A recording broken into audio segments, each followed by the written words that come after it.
Hello, welcome, and imagine for one moment you're all the way back in 1956. Okay, it's a terrible 9, let me fix that. That's worse. Crap, well, I'm not editing this video. Anyways, it's 1956, and you just heard at the United Nations some crazy guy from this place. That works, sort of? Hammer? Sickle? Yeah, Nikita Khrushchev. He started banging his shoe on a table in the United Nations. He famously screamed, "We will bury you." That sounds ominous. You're somewhere in Europe. There's this line between the Ruskies over here.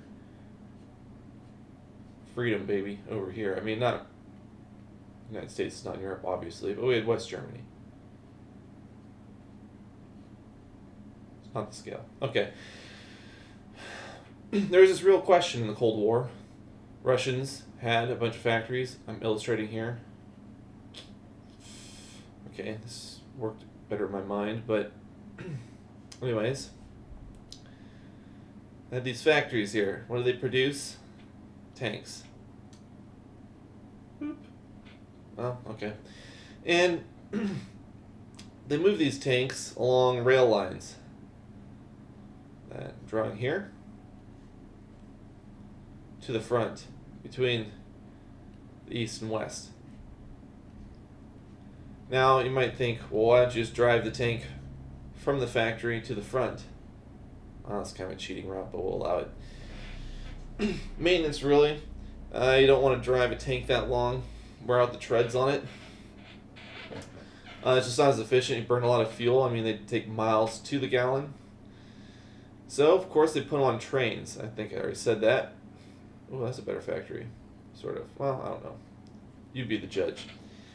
They put them on trains.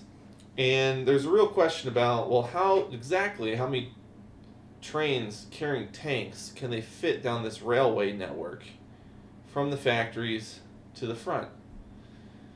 And you could think, well, each rail line, maybe could hold, I don't know, it's like, or could carry like 500.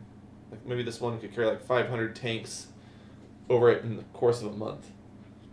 So it's some fixed window of time, you could move so many tanks. Turns out the Russians still do this, by the way, which is kind of interesting. They haven't really moved on, still moving tanks on trains. But basically there's all these edges, all these links, they're rail lines, and they all have a capacity. And it's not super obvious, just looking at, say, this factory here, how many could you get to each of these destinations, from all these factories. At some point, you just sort of saturate the railway network, right? Because there's a series of bottlenecks in here. So this was a early famous computer science problem. It's called max flow. Why did I put an X there? Flocks. Okay, max flow. The max flow problem. Essentially, we're going to have some terminology. So I'm going to move on from the USSR. Let's move down here. We're going to have a directed graph.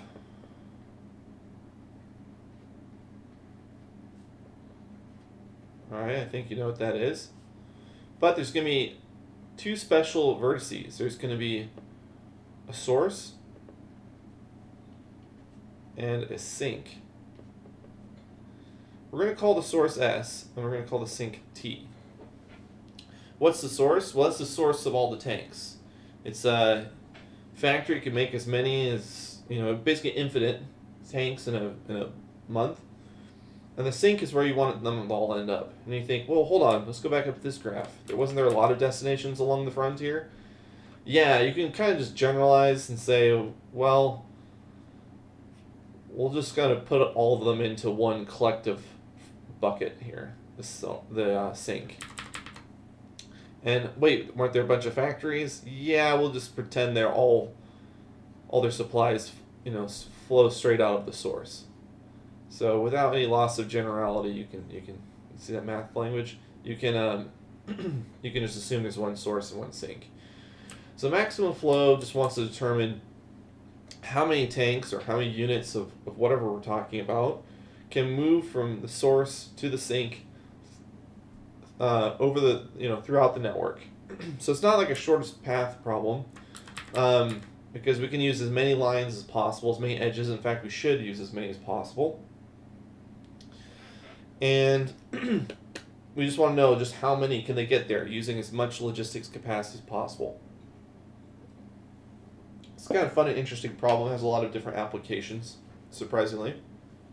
So what I'm going to do now is walk through sort of a simplified version of this solution, that algorithm that computes the maximum flow.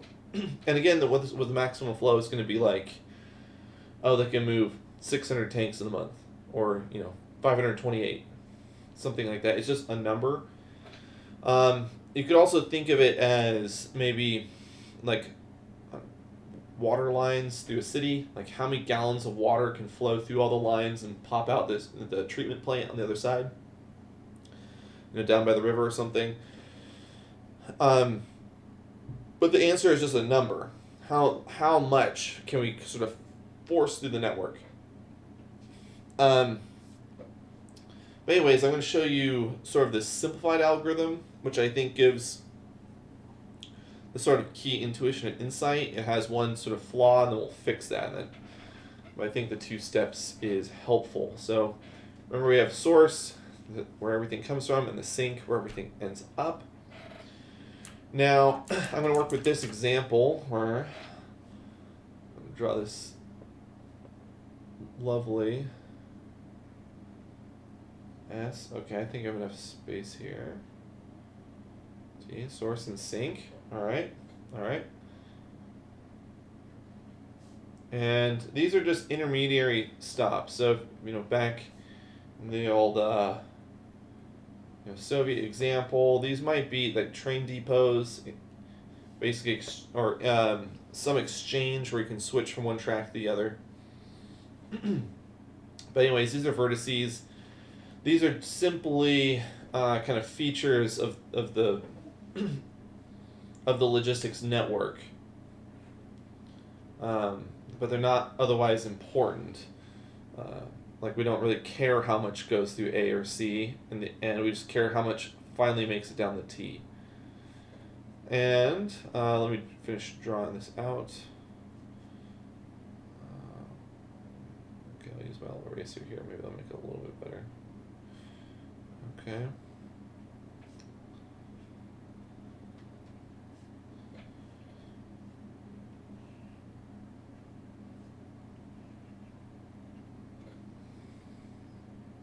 And now I'm putting as an edge weight the capacity of the line. So that's 4 units from the source to A, 2 from the source to B. We can only send 1 unit from A to B, and 4 from A to D, and so on. I'll just keep filling these in.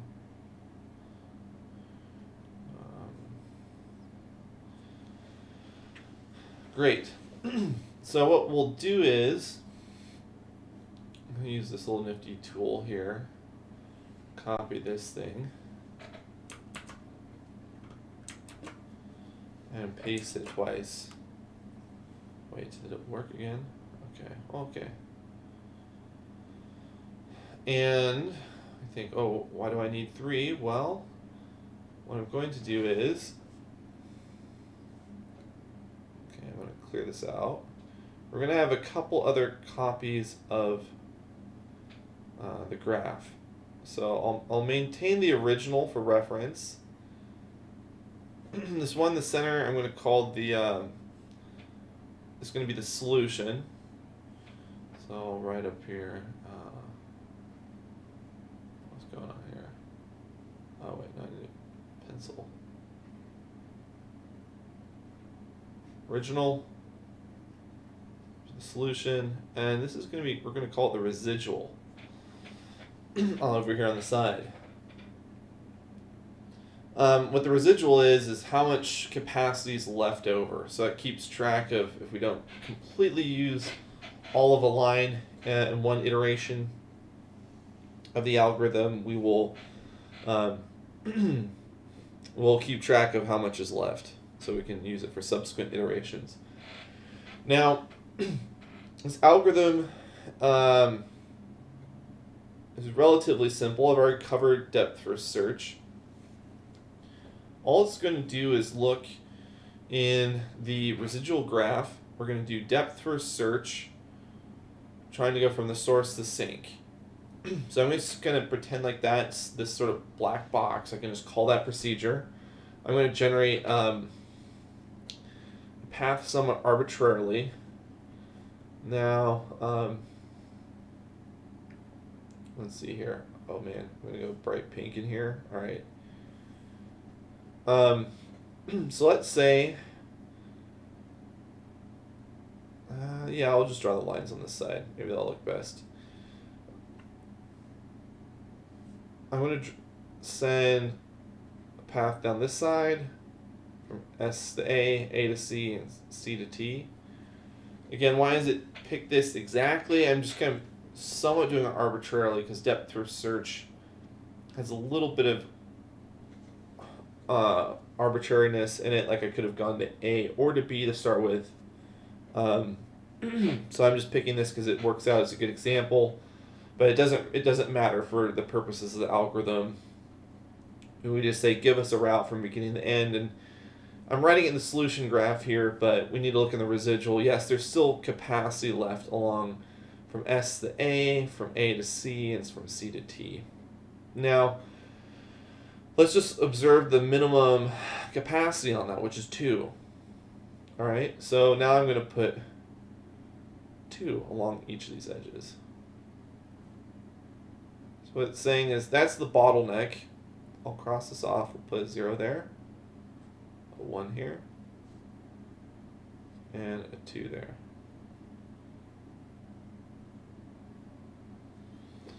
Yeah, so that 2 is the bottleneck. So that means that's as many as we can send down. We can't send 4 because 4 would go from S, the source, to A, but then only 2 of them could continue on from A to C, right?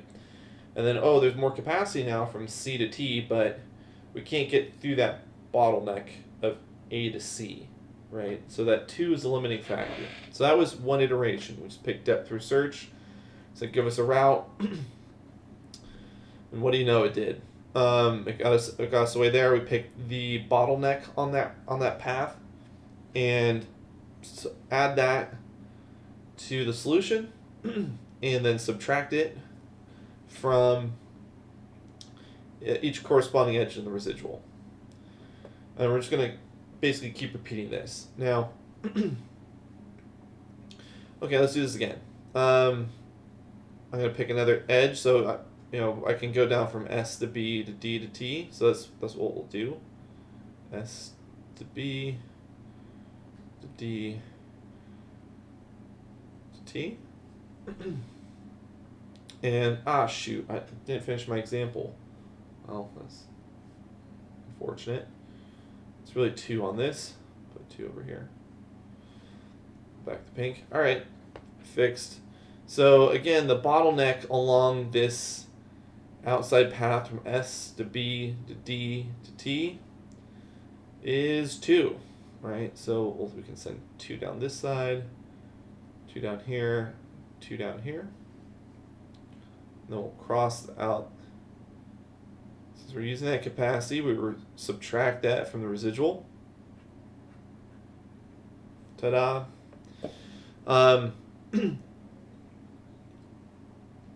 Yeah, so that's 2 iterations. Now, what this amounts to is we can see already we have a total of 4 units being able to make it to the source. We're not done yet, but that's what the flow is at the moment.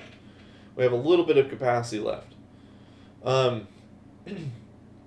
So the next thing to do is we run this algorithm one more time. We can notice we can go from S to A, then across to D, and then down to T. So send another path down here,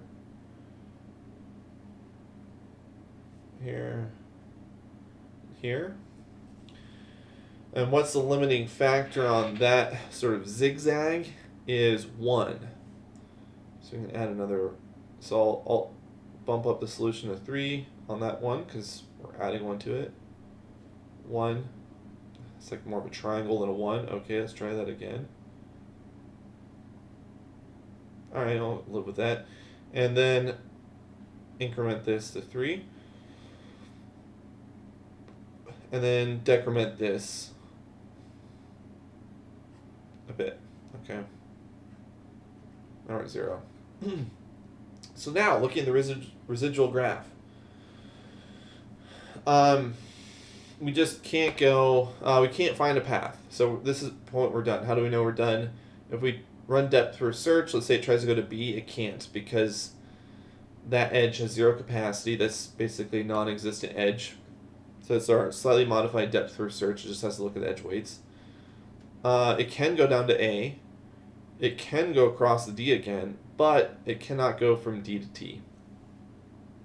Also, it cannot go from A to C. So it's basically, there's a break here and here that really sinks it. So there's no more, well, that's a pun. There's no more we can send. So that means the max flow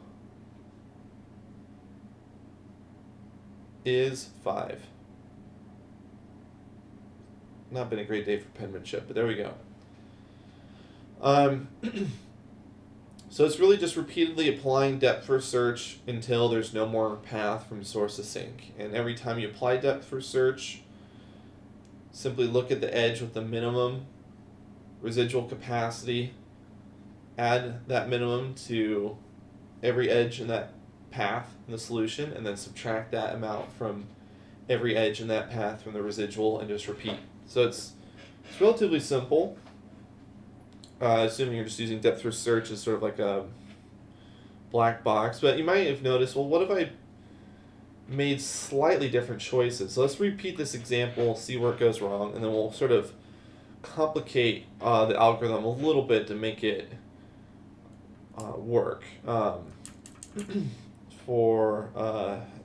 make it foolproof, let's say. So I'm going to put my original back here. This is the beauty of, you know, the digital world here. I don't have to draw these out each time. Okay. And wait. Oh, okay, whatever. Oh, maybe I'll maybe this one. Add a little space. Perfect. Beautiful. Go back to pink. All right. So again, this will be our original. The solution, and the residual. Try that again. Okay, slightly better. Oh wait, now I have to get rid of these numbers here. It's too quick and praising this high-tech setup. Okay. Get rid of those numbers.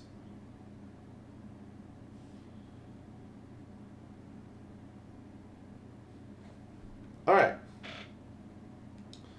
So now,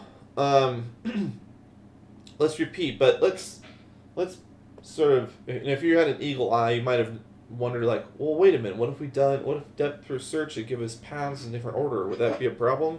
The answer is yes. So let's imagine we did the zigzag route first. So from here to here to here. What's the minimum capacity along that path? It's 3. All right. So we'll drop that down to 0. We'll drop this down to 1. We'll drop this also down to 1. And then correspondingly put 3, 3, 3 in here.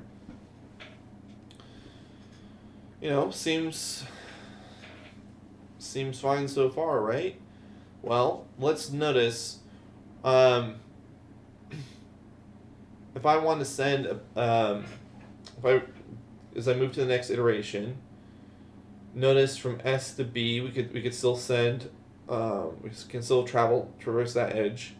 We can go down to D, but then we can't go from D to T, right? So effectively, the right-hand side of this is sort of blocked, right? There's this capacity that comes out of, I'll put little dots around this. here, but we can't get it to sort of jump back over to this other side, so to speak. That's giving me a problem. So let's just continue. We can't do that, so all we can do is kind of proceed down this left side. We can send another one down here, to here, to here. And what that ends up being is, well, we have, what's the minimum along this path is 1. Okay, so we'll increment everything. 4, 1, 1. And we'll subtract, of course, the residual graph, 1 off of each. Oh, I forgot to drop this 1 to 0. So now we're at a total of, the max flow is 4. Why? Well, it's not really. I'll put max in quotes around it. And the pseudo max flow is 4. It's actually a flaw or a bug. It's not truly the optimal answer, right? Because we can't send any more out the left-hand side here of the source. We can't go this way. That's no go. We can go this way, but our efforts are blocked futilely. So we came up with a suboptimal solution. There's nothing else we can do. So the algorithm terminates. We don't have the optimal answer. So, basically with this simplified version of the algorithm, there is this problem where the order in which we evaluate or see these paths really matters. But we can't have that be the case and have this algorithm work in this sort of greedy fashion. Thankfully, though, there is a solution.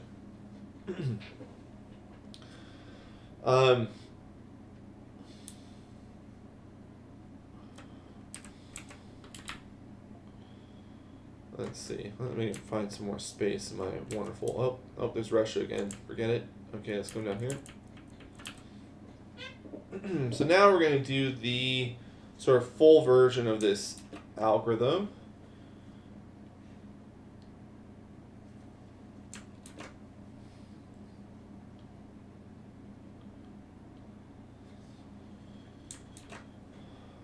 Okay.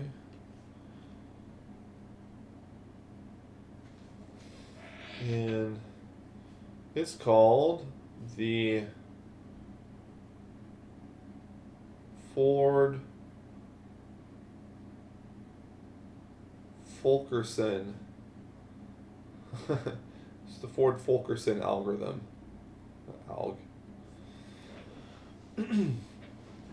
And I gotta ditch all the weights here again. Okay, one moment. Get rid of this.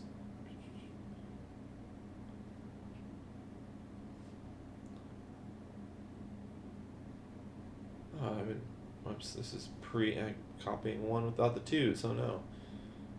Okay. There we go.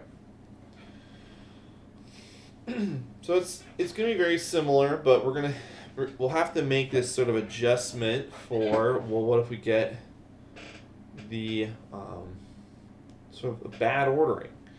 Well, what we'll do is, let's now deal with this sort of our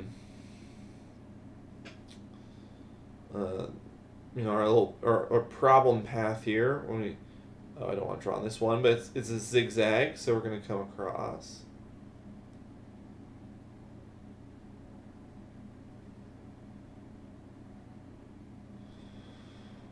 Okay, and then again we have 3 is our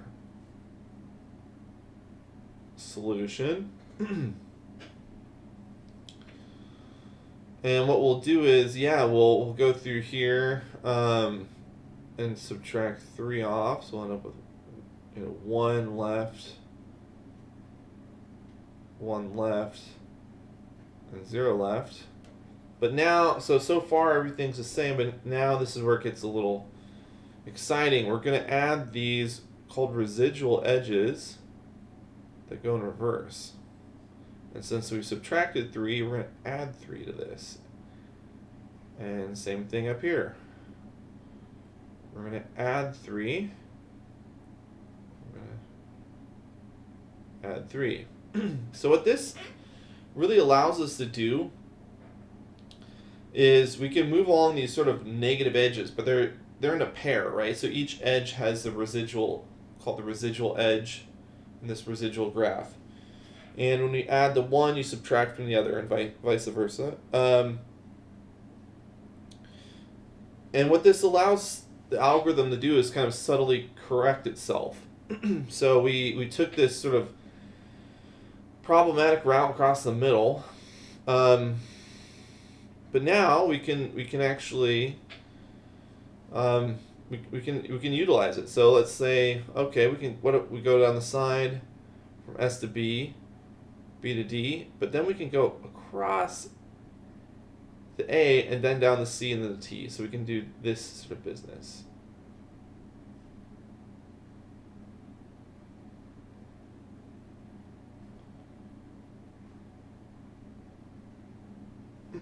And what that is, in effect, allowing us to like redirect. So let's look along this path here. We have 2, 2, 3, 2, 3. Okay. So the bottleneck, let's say, is 2. All right. So we subtract this. I'll add the residual edge for 2. Likewise, I'm right at the edge here. Also another terrible pun. There we go. So these are regular edges we're using. Now we're going to use the reverse edge. We're going to send 2 across it. So we're going to put this down to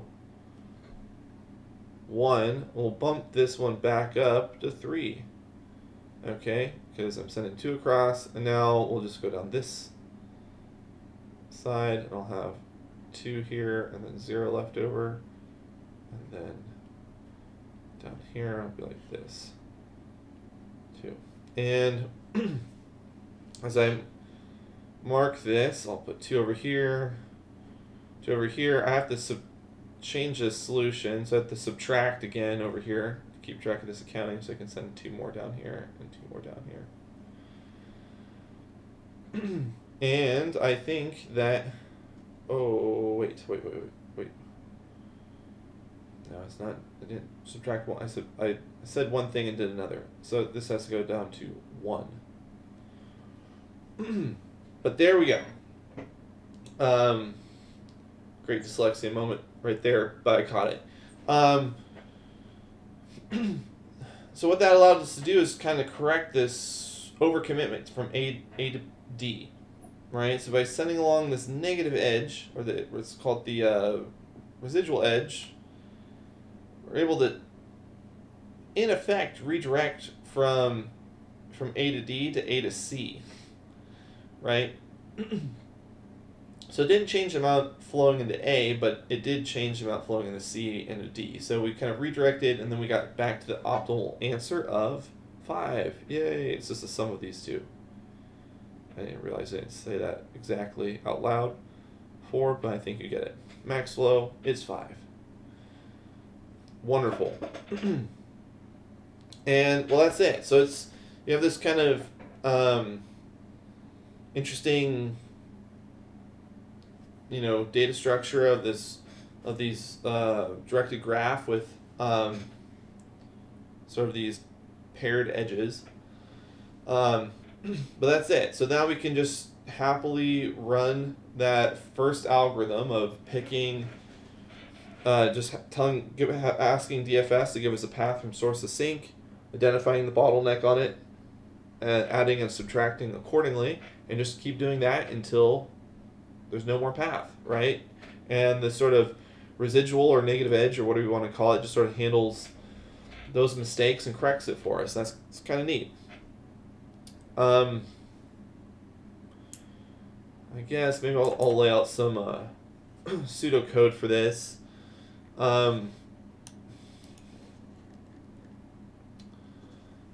Yeah, so it'll be pretty high level. Okay. So we're just going to say, while path exists from S to T, there will, use DFS to find path from S to T in the residual graph.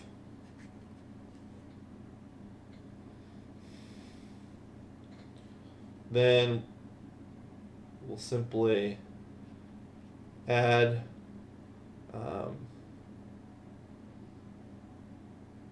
we'll just say add/subtract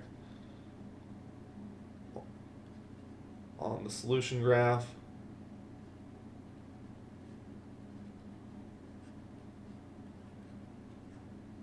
Edges. So why I'm saying sub, remember if we're going on one of those what's called residual or negative or backwards edges, what do you want to call them?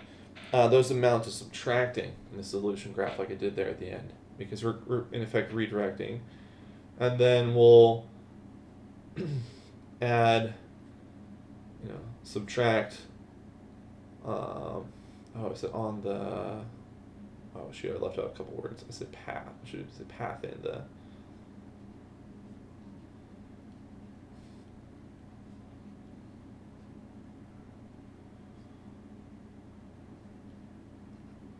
and the residual graph. Sorry, my handwriting's getting bad. Still not recovered from my injury.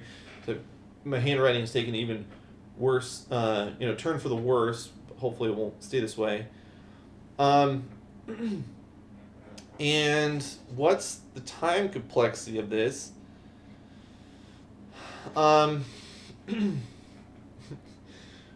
each of these steps is just kind of like worst case order quantity of edges, right? Great. So overall, it's going to be, you're like, but what about the while loop? Yeah, good question. So it's number of edges. Oh, wait, I should put this inside. Times, this is kind of terrible. We're just going to say,